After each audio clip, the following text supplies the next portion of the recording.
চলো আজকে দুপুরে কী রান্না হয়েছে না রান্না হয়েছে সেগুলো তোমাদের সাথে শেয়ার করতে চলে আসলাম আজকে আবার দুপুরবেলা। তো আশা করি তোমাদের সবার খাওয়া দাওয়া হয়ে গেছে, যেহেতু 2টো বাজতে যাচ্ছে তো তোমাদের সবার খাওয়া দাওয়া নিশ্চয়ই হয়ে যাওয়ার কথা। আর আজকে কিন্তু গরমের ওয়েদারটা কিন্তু খুবই কম আছে।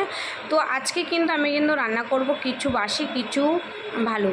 তো চলো, এই যে আলু কুচি নিয়েছি, আলু ভাজা করছি, আর হচ্ছে ভাত বসিয়ে দিয়েছি, যেহেতু ভাতটা লাগবেই তোমরা সবাই জানো। তো গামলার মধ্যে বসিয়ে দিয়েছি, আজকাল হাঁড়িতে ভাত বসিয়ে নিই। তো এই যে আলু ভাজা হয়ে গেছে, আলু ভাজাটা দেখিয়ে দিয়েছি, ধুমো হচ্ছে দেখতেই পাচ্ছ। আর এই দেখো কালকে দুপুরে রান্না করেছিলাম সেগুলো রয়ে গেছে, সেগুলো গরম করে নিয়েছি। কারণ যেহেতু কেন নষ্ট করবো বলো, খাবার তো নষ্ট করার জিনিস না যে নষ্ট করব। তো ফ্রিজে ছিল তো নিলাম, নিয়ে এখন জাল দিলাম। আর এটা হচ্ছে মাংস, কালকে রাত্রেবেলা একটু রান্না করেছিলাম মাংস, সেই মাংসটা। আর এটা হচ্ছে ডাটা তরকারিটা, যেটা তোমাদের দেখিয়েছিলাম আগামীকাল। তো সেটা নষ্ট না করে খেয়ে নেওয়াই বেটার মনে করেছি, তাই জন্য ভাবলাম যে একটু গরম করে নিই, গরম করে নিলে খাওয়া যাবে। আর এটা শাক, কালকে শাকটা গরম করে নিলাম একটু।